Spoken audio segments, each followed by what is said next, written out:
Hartelijk welkom. Ik doe mijn horloge af. We gaan het komende uur praten over Stalin, over Rusland en in het bijzonder over de dochter van Stalin, Svetlana Allilujeva. 2 jaar geleden, nou meer dan 2 jaar geleden, verscheen dit boek. De dochter van Stalin, Stalin's Daughter. Geschreven door Rosemary Sullivan, die aan mijn linkerzijde zit. Mijn naam is Michel Krielaars. Ik ben redacteur van NRC Handelsblad. Ik was correspondent in Moskou. En ik weet toevallig heel erg veel van deze periode af. Maar ik wist niets van de dochter van Stalin. Ik had haar 20 brieven aan een vriend gelezen. Dat was alles. Ik wist dat ze bestond. Ik wist dat ze was overgelopen naar de Amerikanen. Maar ik wist eigenlijk helemaal niet hoe haar leven eruit had gezien. En het was voor mij een grote eer om dit boek te mogen bespreken. Want ik heb er ongelooflijk van genoten. En ik heb er voor mijn eigen kennis heel erg veel aan gehad.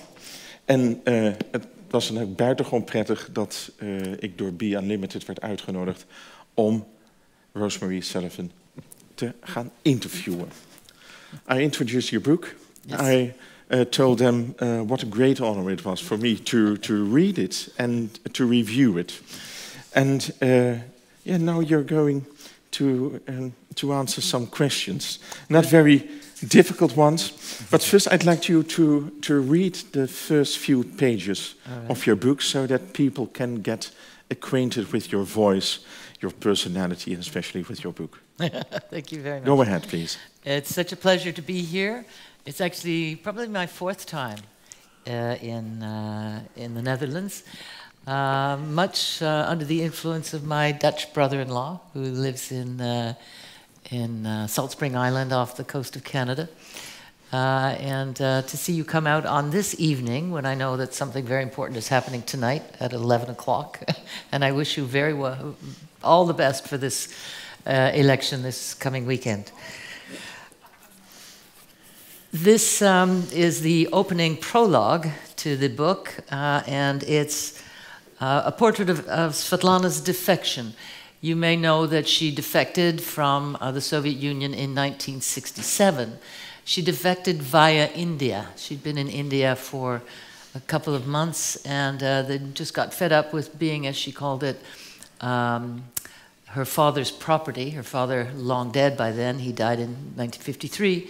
And so this is just the gesture of defection. At 7 p.m. on March 6, 1967, a taxi drew up to the open gates of the American Embassy on Shantipath Avenue in New Delhi. Watched carefully by the Indian police guard, it proceeded slowly up the circular drive. The passenger in the back seat looked out at the large circular reflecting pool, serene in the fading light.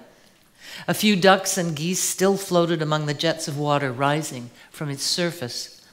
The embassy's exterior walls were constructed of pierced concrete blocks, which gave the building a light, airy look.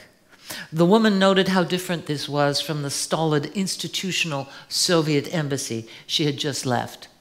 So this was America. Svetlana Allilujeva climbed the wide steps and stared at the American eagle embedded in the glass doors. All the important decisions of her life had been taken precipitately. Once she crossed this threshold, she knew that her old life would be irrevocably lost to her. She had no doubt that the wrath of the Kremlin would soon fall on her head. She felt defiant. She felt terrified. She'd made the most important decision of her life. She'd escaped, but into what she had no idea. She did not hesitate. Clutching her small suitcase in one hand, she rang the bell. Danny Wall, the Marine guard on desk duty, opened the door. He looked down at the small woman standing before him. She was middle-aged, neatly dressed, nondescript. He was about to tell her the embassy was closed when she handed him her passport. He blanched. He locked the door behind her and led her to a small adjacent room. He then phoned Robert Rail, the second secretary of the embassy, who was in charge of walk-ins, defectors. Rail had been out, but when he returned the call minutes later, Wall gave him the secret code indicating the embassy had a Soviet defector the last thing Robert Rail was expecting on a quiet Monday evening in the Indian capital. When Rail arrived at the embassy at 7:25, he was pointed to a room where a woman sat talking with Consul George Huey. She turned to Rail as he entered, and almost the first thing she said to him was, "Well, you probably won't believe this, but I'm Stalin's daughter." Rail looked at the demure, suddenly attractive woman with copper hair and pale blue eyes who stared steadily back at him. She did not fit his image of Stalin's daughter, though what that image was, he could not have said. She handed him her Soviet passport. At a quick glance, he saw the name. Citizeness Svetlana Yosifovna. Yosifovna was the correct patronymic, meaning daughter of Joseph. He went through the possibilities. She might be a Soviet plant.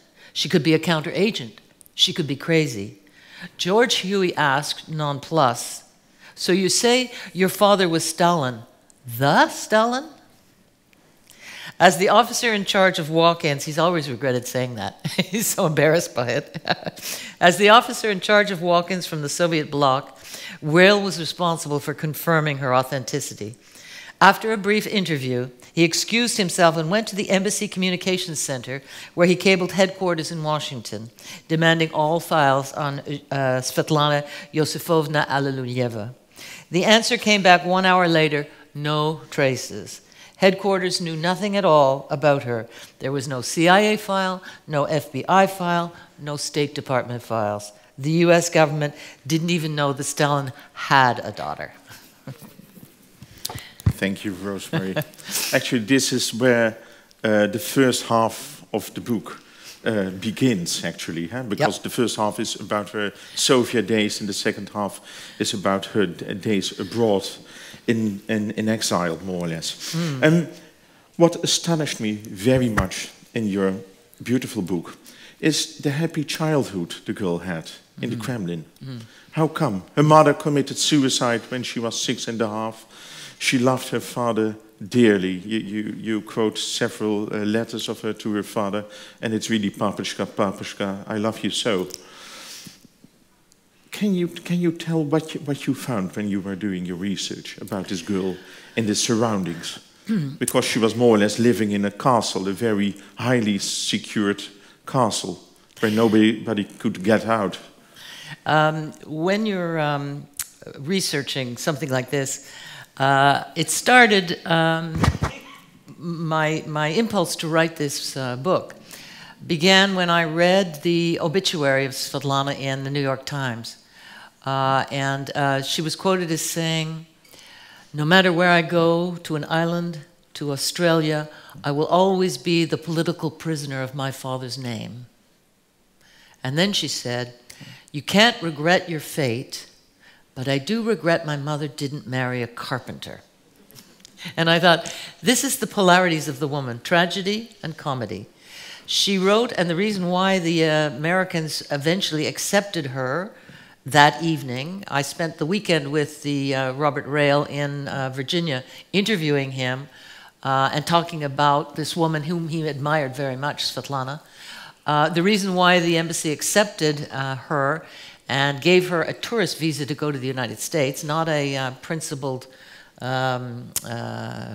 political identification as a political dissident, but she went as a tourist.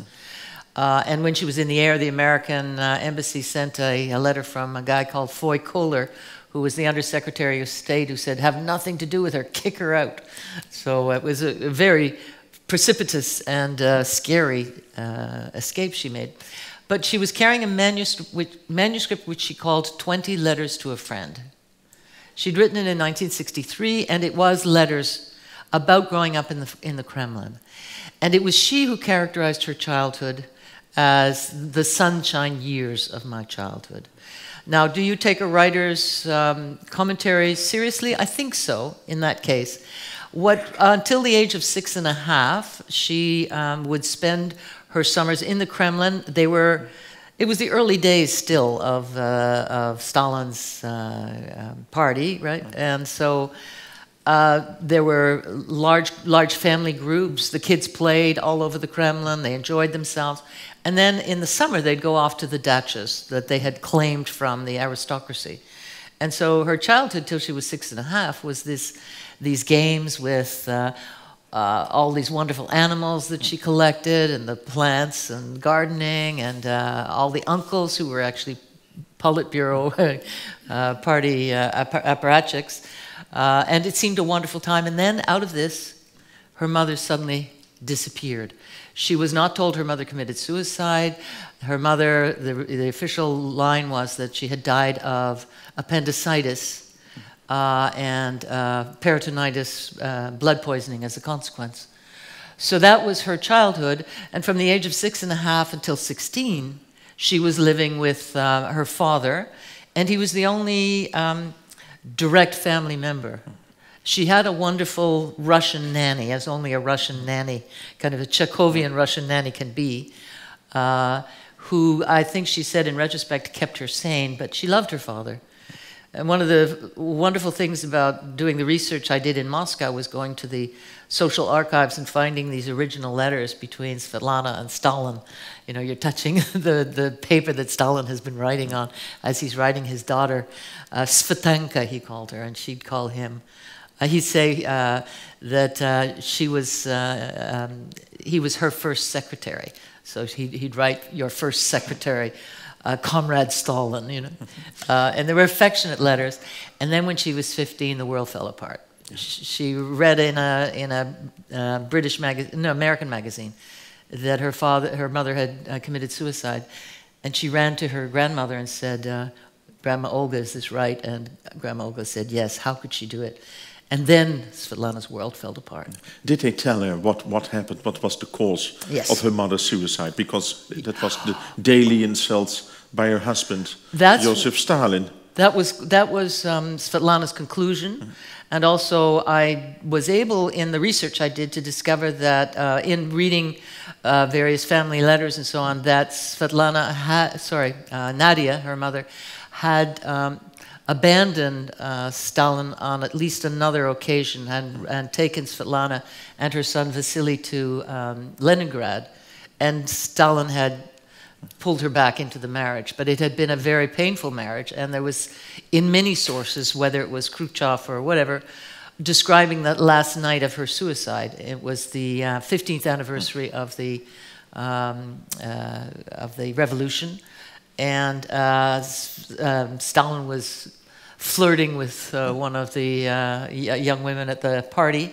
She was annoyed, and he toasted the revolution, and she didn't toast, and he said, "Hey, you, toast." And she said, "I'm not, hey, you," and stormed out, and that night took a little gun that her brother had given her for protection and shot herself in the heart.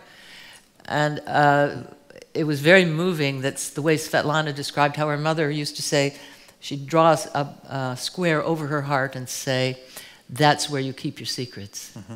And so the idea that her mother shot herself in the heart, a report that she got later from servants when she was 16 and demanded to know, was a heartbreak for her.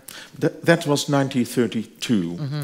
2 years later, the party chief of Leningrad was murdered. Yes. And then the Great Terror started, the purges started. Yes. And many of Svetlana's close relatives were arrested and murdered. It went on till after the Second World War.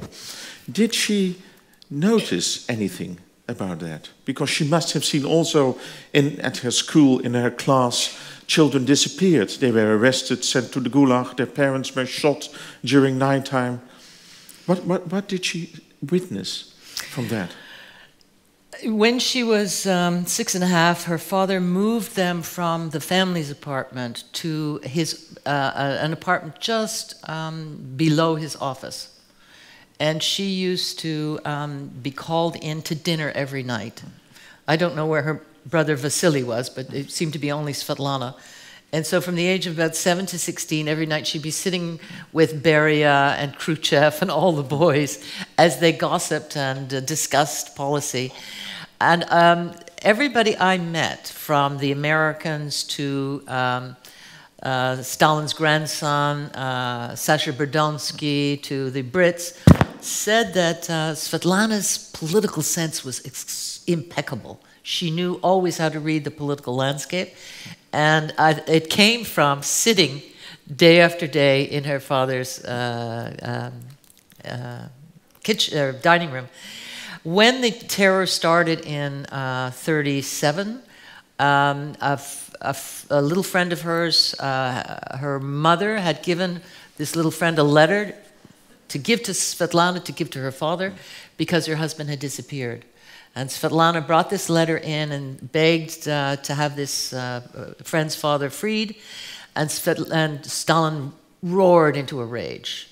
So he said, never do this again. So she got shot. She got shot. Never do this again because the party is always right.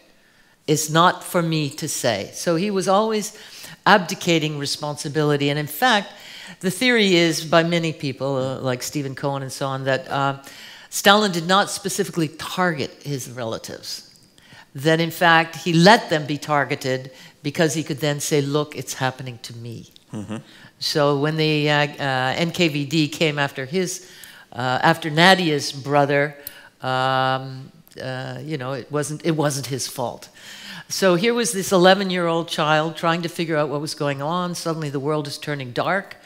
At school, she's having to eat by herself because Stalin is fearing assassination. Svetlana could be at risk in the school, so she always now has a policeman, her own guard dog following her. But it's like it always happens so slowly, you don't know how to assess it. And then one of the big moments was in 1942 actually, when her half-brother, Jakob, was he had been captured by the Germans. And after the Battle of Stalingrad at the beginning of 1943, it was proposed that General Paulson be exchanged for Jakob, and Stalin said, no, I cannot do that. And he abandoned his son. For Svetlana, who was deeply attached to Jakob, this was a total betrayal. As it turned out, when I interviewed family in Moscow, I interviewed her cousin, Alexander Allilulyev, her another cousin, Leonid. They didn't fault Stalin for that. They said that when Russian sons were dying, how could Stalin save his son? But Svetlana, so she began to turn.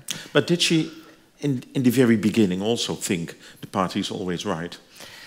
Yeah, probably. Probably when she was at something called School Number 25. It was a very elite school, and in fact, some very sophisticated communists from the United States sent their children there undercover, and it was a brilliant school. And there was some degree of intellectual independence, but they were all taught to affirm Comrade Stalin, Comrade Lenin, and so on. So, but by the time she was 16, she met a filmmaker, Alexei Kapler, a Jew. A Jew. An important element. Yeah, a Jew.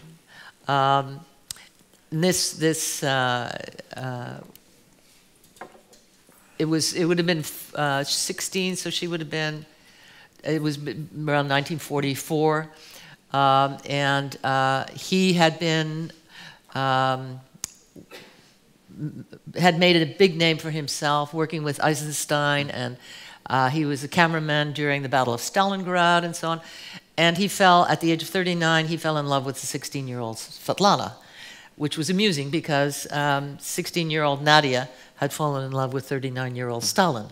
But when Stalin found out that this platonic love affair, they'd walk through the garden and he'd put her hand in his pocket, or they'd sit in the opera. When Stalin found out, he was furious, and he had Alexei Kapler arrested and sent to the Gulag for 5 years. And then Svetlana knew only her father could do this. Why was Stalin so very much hating Jews? Because she had several other Jewish friends around her, who more or less several of them were arrested. She was forbidden having a love affair with them. etc. Where did it come from, this hatred? Again, when you try to thread through the labyrinth of the stories, history, it's not absolutely clear that Stalin hated Jews initially. Svetlana married a guy called Morozov, who was Jewish.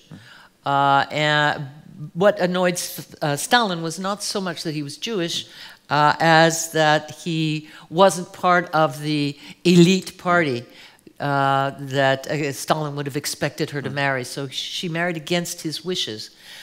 There are historians who say that his anti-Semitism was strategic, that by 1947 he had thought that the Israelis would,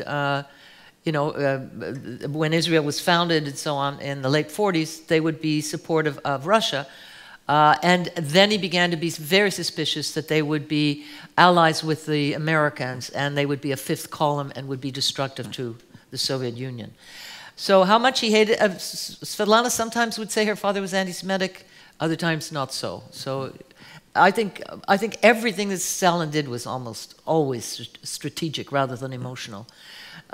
She came to feel her father had emptied himself of all human feeling in the name of power. And so she felt only pity, as it were, for her father, rather than rage, because the only thing she was angry with him for, and I look at the guy and I think, okay, he's a good Georgian papa, right?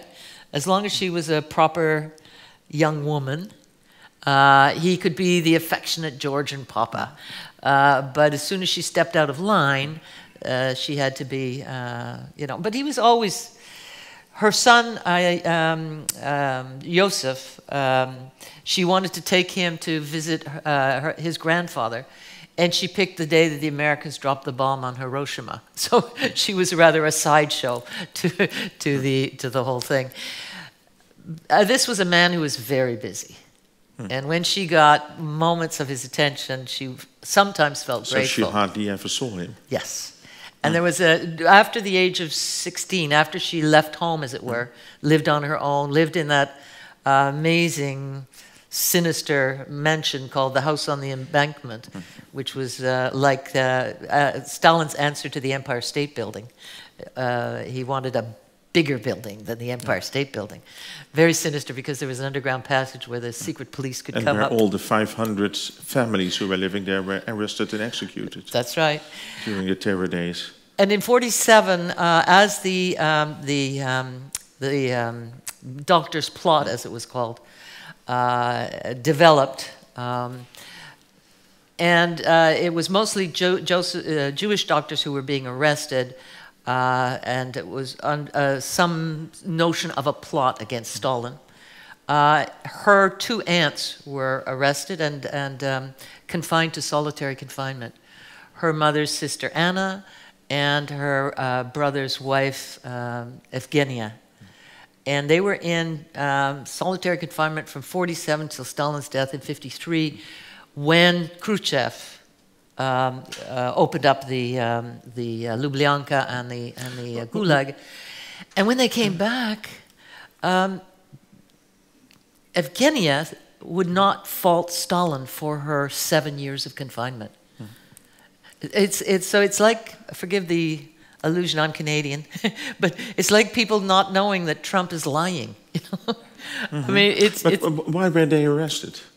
Because you write somewhere that they knew too much. They knew too much. At that point, Stalin was about already the arrests and of all the other party members. Yeah, and he was and the suicide of Nadia, and he was already getting his biography written. He was creating his legacy, and he did not want these aunts coming along with their version of what had happened to him. I don't know if you've seen this wonderful film, The Death of Stalin. The satire. Very funny. Oh, it's hilarious. It is a parody, but it's not that far off the truth, because you have this image of the incredibly sinister Beria picking up adolescents on the street and then manipulating things so that Stalin knew that he had to get rid of Beria. I mean, it was.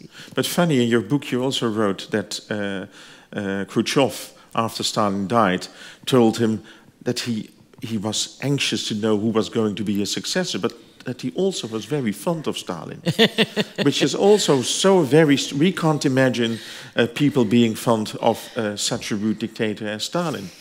You know, I did go... when you're a biographer, you count on luck. Serendipity sends you in one direction or another. And I wanted to interview members of Stalin's family, the ones that were still alive. And I wrote to this woman who had written a book with Svetlana's cooperation about 10 years before, Rosamund Richardson, and she lived in England. And I said, look, I'm trying to get in touch with the family. She said, oh, well, just look up the Toronto telephone book. So I look in the Toronto telephone book, and here's an Allilulyev. And it's a woman, Olga Allilulyev, who is the daughter of Svetlana's cousin, Alexander, or Leonid, actually. And so I went to see her, and through her I got to see the family. And they all had Alexander, whose mother, Evgenia, was in solitary confinement for 7 years because of Stalin, said, I don't know how I feel about him. I really admire him, and yet look what he did. But I really admire him. And it goes with that need, that competitive need to match the Americans, to be the great culture, you know, the strong man, and the belief, which is affirmed by many historians, that it was Russia that won the Second World War and not the Americans. So there was much to admire about Stalin. Leonid, on the contrary, hated his Stalin, his grandfather, and said, he said when he was proposing to his wife, he said, I feel ashamed to be inviting you into this family.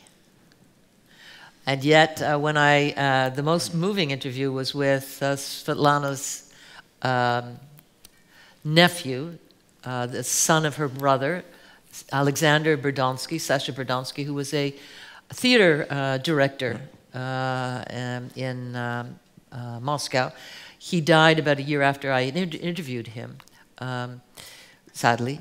A lovely man. And I said to him, you know, his father, Vasily, had turned into the parody of the dictator's son. He, you know, womanized, drank, threw his weight around, expected to be catered to, and so on. But Stalin promoted him to be a general in the army. And according to Leonid Allilulyev, the reason was he would then not be allowed to fly missions. Stalin was protecting his son. So you get this complicated man who had some feeling. Sasha Berdonsky said to me, I said, you know, your father, who had 4 wives, and he was the child of the first wife and very badly treated. Sasha said, I said, your father was the kind of parody of the dictator, womanizer. And I said, but Svetlana was so different. And he said, no, you have it wrong. He said, Svetlana had her father's will, she had his intelligence, she just didn't have his evil. How did she behave during those first 15 years of her life? Did she behave like the daughter of the tyrant? No. According to Alexei Kapler, the filmmaker who fell in love with her, he said what so moved him was her independence of thought. She wasn't under the Kremlin's spell. She always had she was always looking for the great love that would last forever. Totally self-deluded about that, because anybody who's going to marry Stalin's daughter is going to get into a complicated, even post-Stalin's life. And they were always impressive men, poets and whatever. And she loved being in literary circles, yeah, didn't she? She wanted to become a writer. She wanted to become a writer. And again, that was one of the poignancies of her life, that she could write about her father, as long as she was writing as her father's daughter, which was the first book, 20 Letters to a Friend, or the second book, Only 1 Year, the books would sell. But when she wrote about herself, nobody was interested. And that's really a poignant... And nobody at the time had the courage, and perhaps she couldn't hear, to edit her and say, look, I could turn this into a good book if you allow me. But she was paranoid and thinking people were changing her. She wasn't an easy character. 3 years after her father's death, Khrushchev held his famous secret speech at the 20th Party Congress, and secret speech which was distributed everywhere, all over the Soviet Union and finally abroad. So then she also knew what really happened during her father's reign. What changed her then? She knew that he killed more or less 50 million, at least 15 million people were killed during his reign. She was a student at the Gorky Institute. No, she was researching with modern literature, Russian literature of the 20s and 30s at the Gorky Institute. And she was sitting there as they read the secret speech. And she just, you get the impression, I interviewed one of her colleagues at the Gorky Institute, and he said the way she just disappeared into her chair and the humiliation. And as she was leaving, the poet Sinyavsky, who was her colleague, dissident, took her coat and put it on her shoulders, which was just for her. And then she went into hiding for a year. Nobody heard of her. And any time she found herself in public, she'd run because it was so humiliating. Yes, she came to understand that her father was responsible for the death of millions. She also insisted that to demonize her father was a very serious mistake, that in fact her father was part of a system that was responsible. That if you demonized Stalin and said it was just him alone, you didn't understand how the whole system worked. That it was a murderous system of self-betrayal. And that was the position she took when she became a defector and went to the United States. And what happened after? She was 1 year in hiding. And the other years, did she meet friends? She left the country when Sinyavsky became a dissident writer and was put under pressure. That was her final, final moment, and then she thought, okay, rage. What happened then? Because why did she decide to defect, to leave the country? It can't be only this friendship with Sinyavsky. No. What happened was that Svetlana fell in love with an Indian man called Brajev Singh. Brajev, they were both in the hospital. She was getting her tonsils out, and he was getting something fixed. And suddenly they could speak in English because she was very fluent in English. It was a Soviet hospital, so only the elite could be there, right? And they were off, the two of them talking, and the other Russian patients were very suspicious and watching them all the time. That relationship developed into a love, and as Brajev Singh became more and more ill, she wanted to marry him so that they could go to India and his health could be saved, perhaps. And so she went to Kosygin and she asked permission to marry Brajev Singh, and he said, how would it look for Stalin's daughter to marry a Fakir Indian? It was unacceptable. You do not have permission to marry. And so she went back, and they lived together, and he died.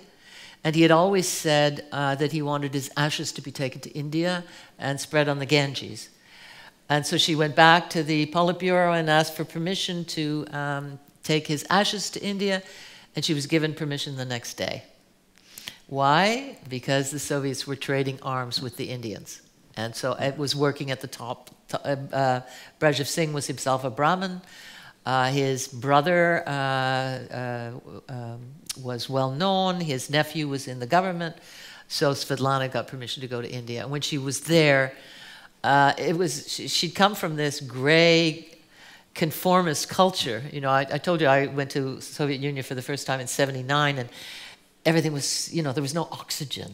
It was so, everything seemed under such a threat. And yet that deep spirituality that's part of the Russian history was there too. It's so complex.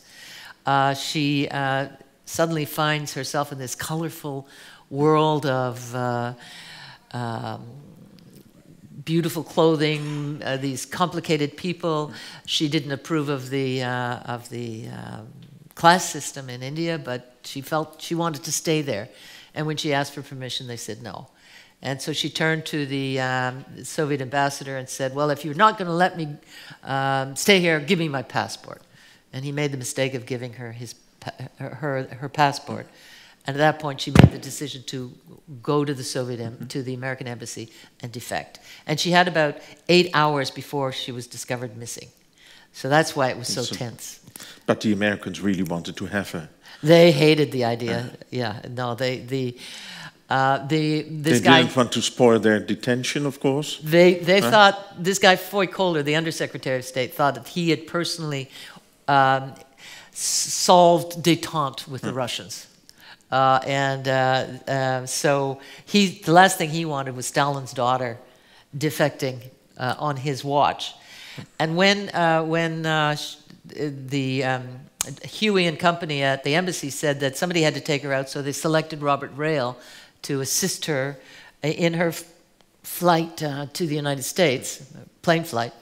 And a guy from the New York Times, a journalist, found out that Robert Rail was actually an undercover CIA agent.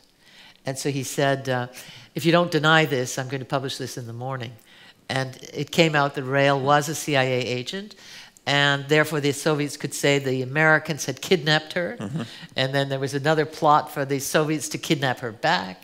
I mean, this is one of the wonderful things about doing biography. I had the FBI files, so I had some J. Edgar Hoover's letters worrying about whether the Soviets were going to get her, you know, the CIA files, probably quite a bit redacted and reduced, but some very scandalous stuff, and the State Department files. And so you're layering a life, and when it's a life as public as Svetlana's, and yet it was both public but not political. Did she ever adopt to the American way of life? Because you read from Alexander Solzhenitsyn, he actually hated America. He lived in Vermont, which looks more or less like Siberia. His house was surrounded by a huge fence, so that he didn't have to be in contact with the Americans. He was leading his own Russian life on American territory. How did she manage? She didn't manage well. There's a poignant scene that somebody I interviewed was talking about. Svetlana recently defected. She was carrying a manuscript with her, as I said, 20 letters to a friend, which was read by the people at the embassy in India and convinced them that, in fact, she was Stalin's daughter. And they did in a North American, or let's say Western style. They immediately got Hugh Kenner, who was connected to the State Department, but at that point a public person, to come and meet her and read the manuscript. And so he approved of her, and he called a lawyer in, and they called lawyers, and her manuscript was sold sight unseen around the world for $1.5 million in 1967. And nothing could have been worse for Svetlana, because here she was, she's a Soviet citizen, she doesn't know what money is. She said, well, maybe I could buy a car and a dog. You know? And she's given an allowance, and the rest is put in investments. And so now the bounty hunters, the money hunters come. And it was the wife of Frank Lloyd Wright, the architect, who established Taliesin, East and West. Olga Vanna Wright, who was a Montenegrin, who had actually known Stalin in Montenegro. Olga Vanna Wright decides she's going to get Svetlana's money. And within 3 years, she was down to maybe a couple $100,000. So she didn't understand money. She didn't understand American cocktail parties, which, you know, the kind of talk that goes on in the United States. She tried to connect with Alexandra Tolstoy, who was living there. The dissidents weren't happy with her because she didn't want to say anything too political, which might affect her children in the Soviet Union. She had 2 children. One was 17, one was 22. So she pleased nobody. She was connected to George Kennan, the American diplomat who was in Moscow in the 30s. That's it. Wasn't he? He took care of her, more or less. He didn't really like her. He didn't approve of her, but he took care of her. The person who liked her and was really kind to her was Robert Rale. Kennan wanted more from Svetlana. There was a moment when Svetlana was virtually destitute, and like a Soviet, she started asking people to help her. She needed money to write her book, next book, and so on. And you don't do that in North America, right? You have to, if you're a writer, you have to get a grant or something. And so Kennan secretly tried to raise money for her, and these letters that he would write to people saying, you know, she was impossible, she had been not helpful on political issues and so on, but we should be trying to support her in some way, so actually we can keep her quiet. That's more or less what he was saying. Eventually, the CIA organized a translation project for her.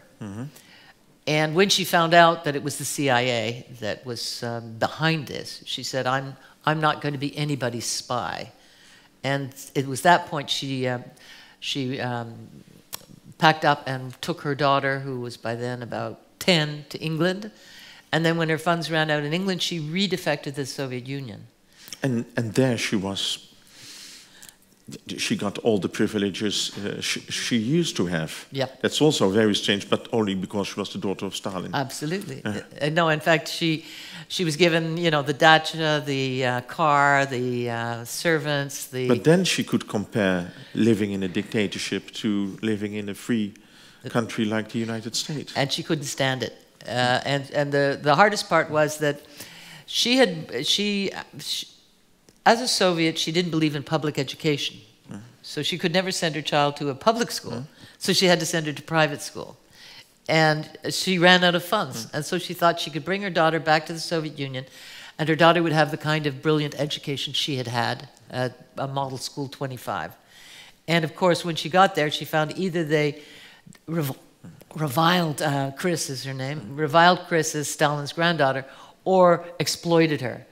And neither of which Svetlana wanted. So she spent 6 weeks in Moscow and then fled to Georgia and spent the next year and a half trying to get out.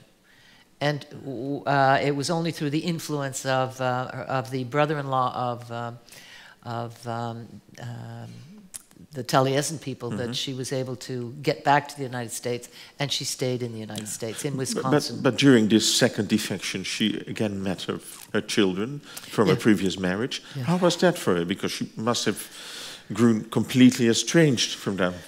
Again, you know, you're a biographer and you're trying to find the way to pick neither one side nor the other. Try for objectivity. And so I listened to Sasha Berdonsky, the son of Vasily, and he said, you have to understand that Svetlana's children were very different children. Morov's son Joseph was a sentimentalist. He was not at all attached to his father. Her daughter was a Stalinist and never forgave her mother for defecting. So when she tried to see her daughter Katya, her daughter wouldn't see her. When she saw her son Joseph, they found he saw her as an American.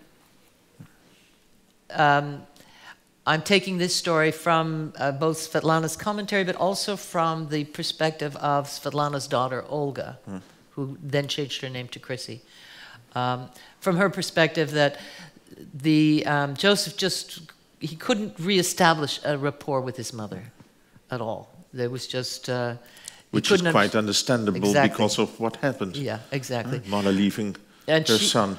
Well, she always said to Robert Rale, you know, if I hadn't left, I would have hung myself and it would have been worse for my children. And in fact, when she left, her son was 22 and he was on his way to become a surgeon. Her daughter was studying at university and became a very well-established volcanologist. When she defected, her Leonid Alexeyev said Joseph was moved out of Moscow and then he was moved back in, which suggests he was put under pressure by the NKVD, and when he and his sister both publicly disowned their mother, saying she was promiscuous, She was mentally unstable, and so they sided with the secret police against their mother. Did it improve her drinking behavior? Probably not. She was drinking already in America after this unhappy marriage. No, she was drinking.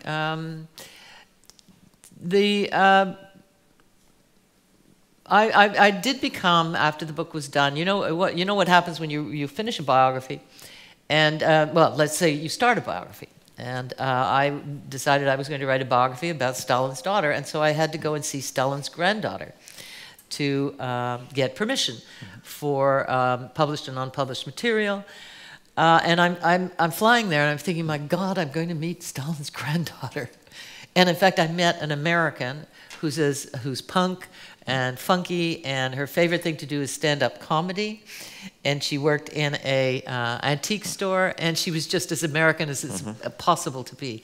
And I'll tell you something secretly. If you were to look up Stalin's granddaughter, you will find the most outrageous photographs. One of which is her there, and she's bald with a little top knot, and she's wearing a pair of shorts and net stockings with holes in them, and she's carrying a wooden gun.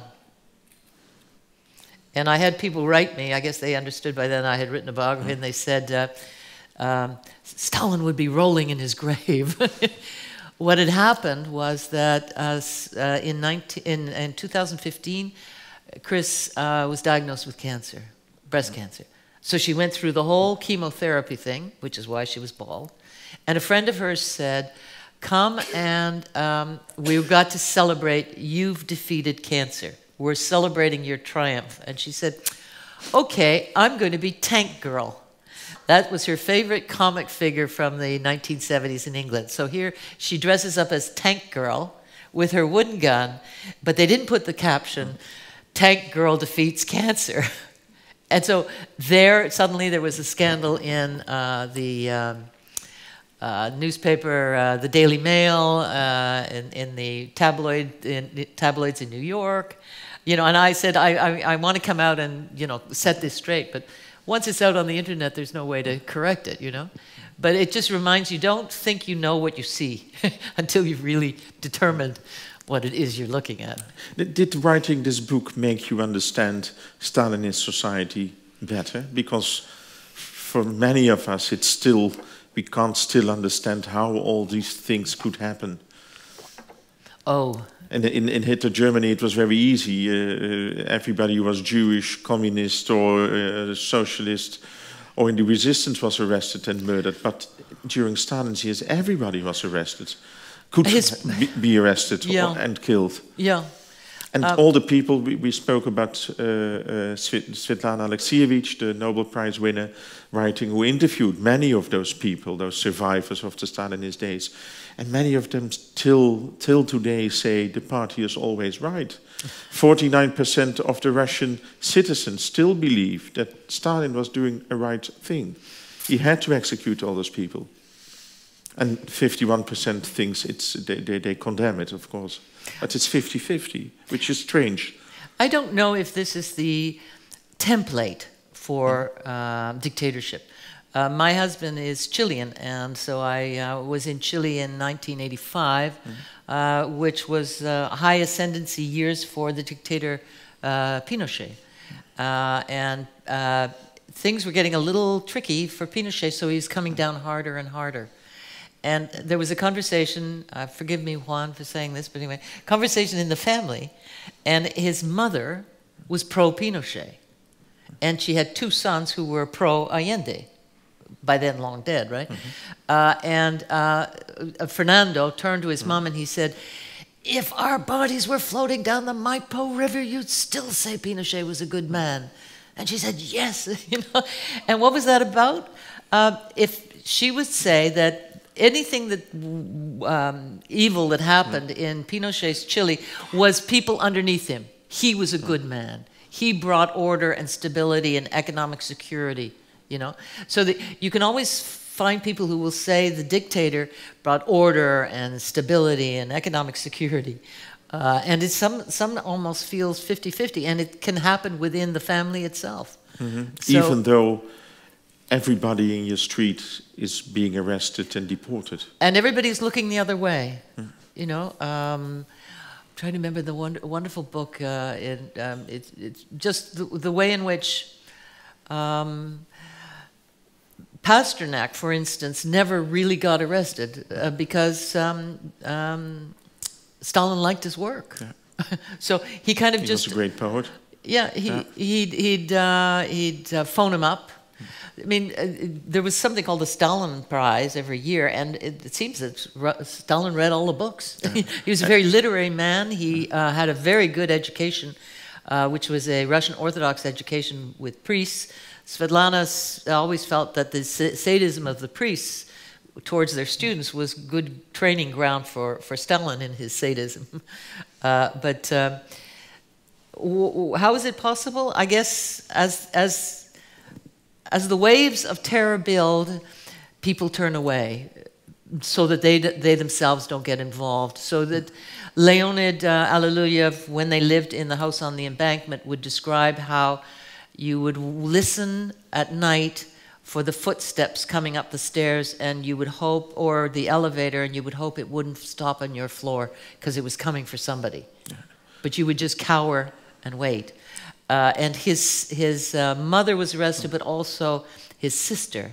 And you know, when the NKVD would come through the door, you would just with dignity say, "I'm ready," you know. And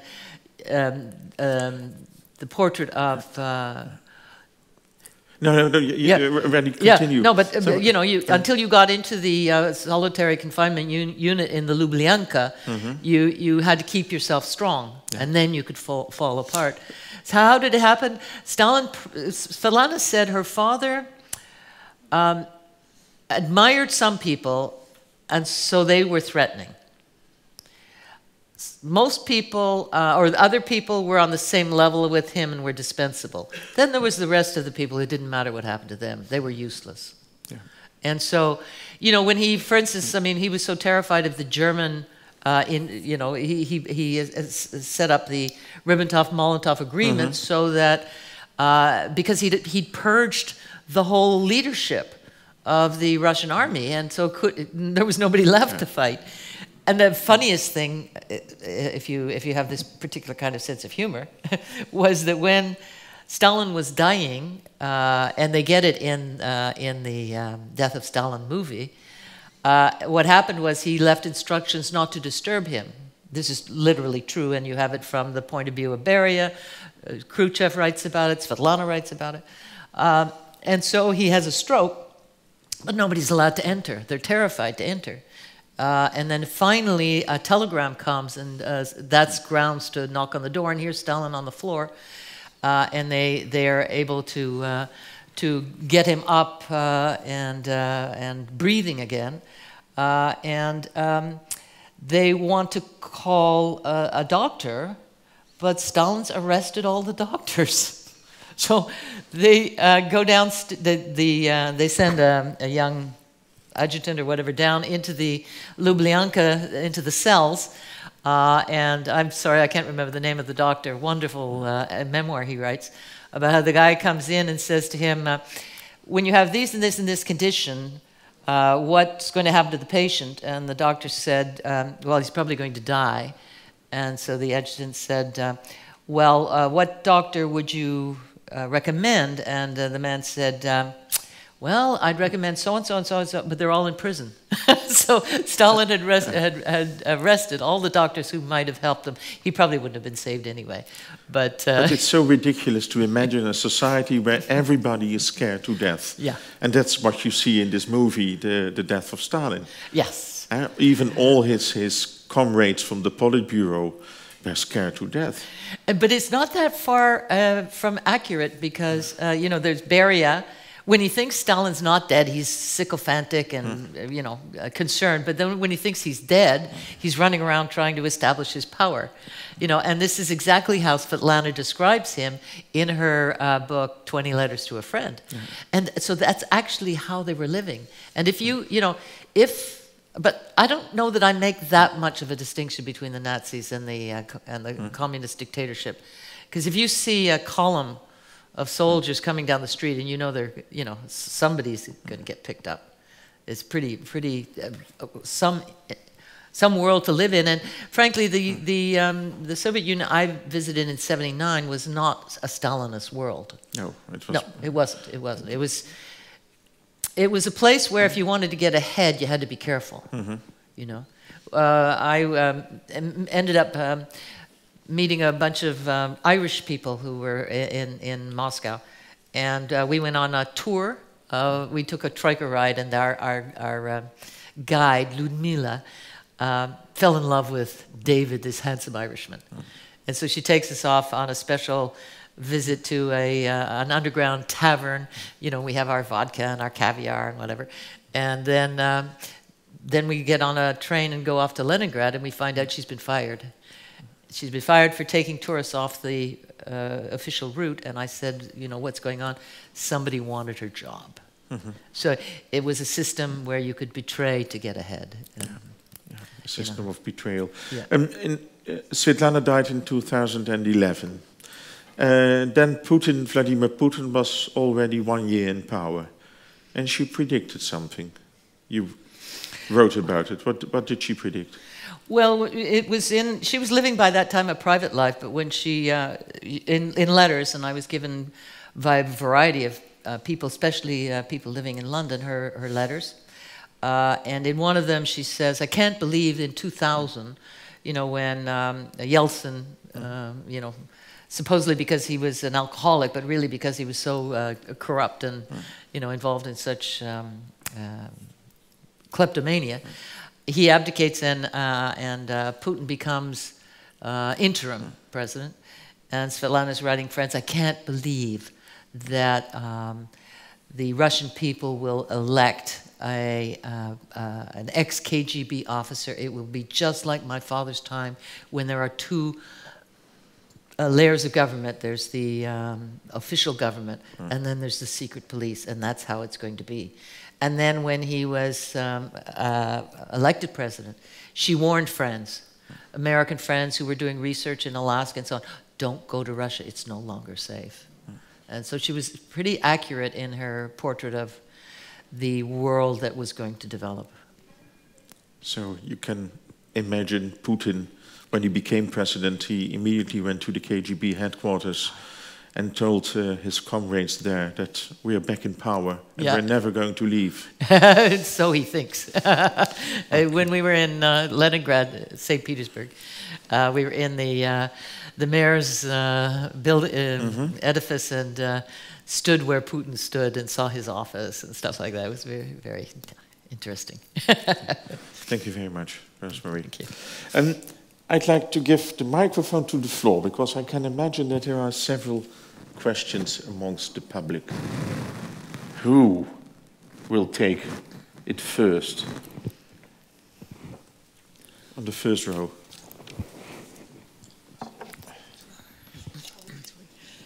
You said that she had written something or there was something public about her, but when you read the Obituary, how did you start? I mean, you then knew you wanted to do this, and then what was your first step?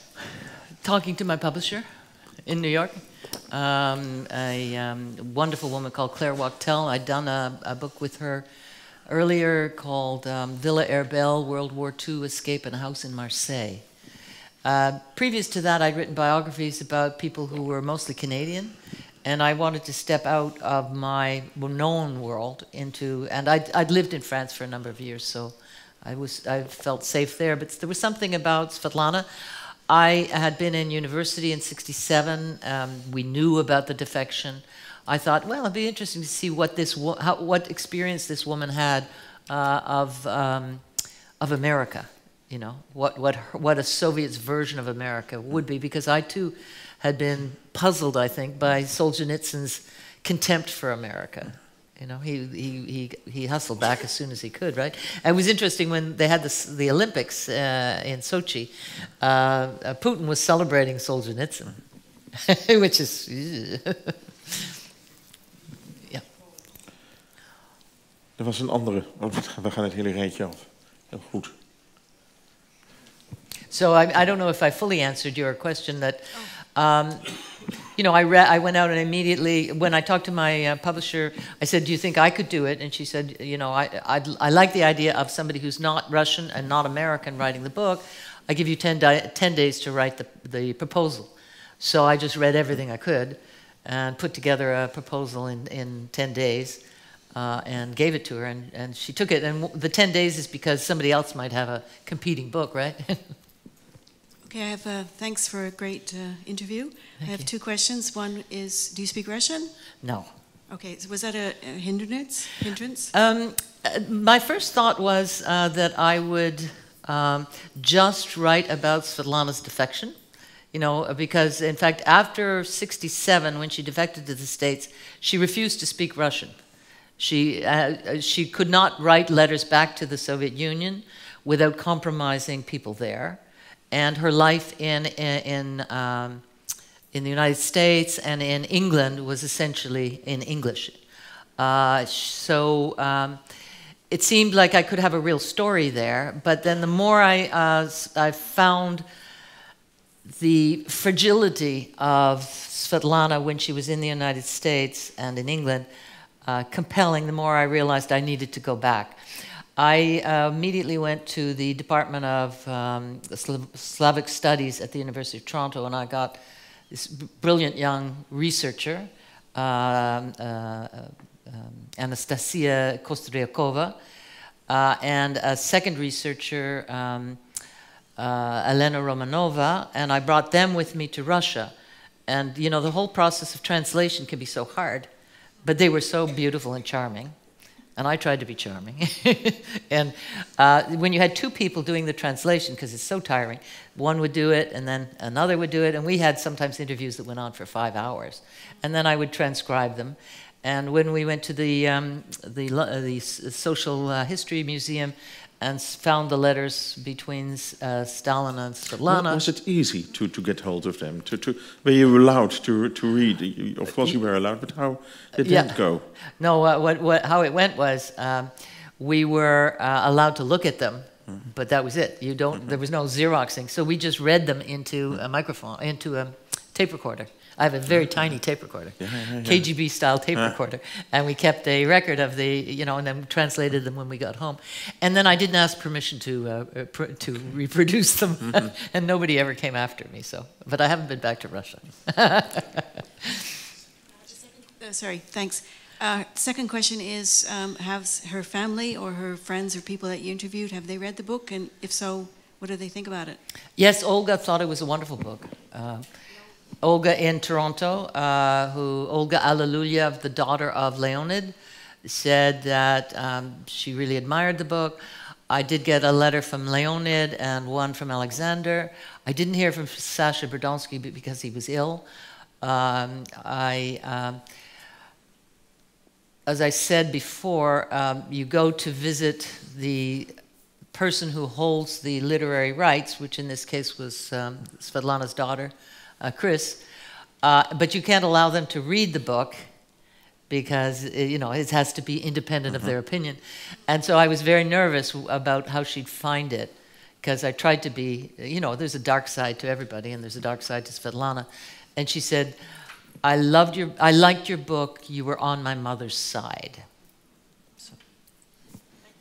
Has the book been translated into Russian? Yes, yeah. That's a compliment. Yeah? I think so. Well, in fact, it was very funny. It was translated into Russian. It came out in June in the United States and Canada, and it came out in July in Russian. So how the heck did it get translated so fast? But it was a very good translation. But the publisher was going under, so in fact it was no photographs, no acknowledgements, no footnotes, and a really weird plasticized cover. And then the publishing house was bought over, and they reissued it in a very beautiful edition. Yeah. Wie? Zie ik nog een hand? Ja, u was nog.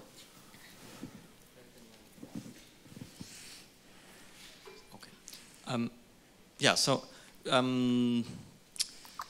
right at the beginning of your story, you read something from your book, and you told about how Svetlana defected in the Indian embassy, and you told about the cable that they sent to Washington asking for files, but there were none. Why was that? Was she kept secret by the party, or were there files but not given to the embassy? How come?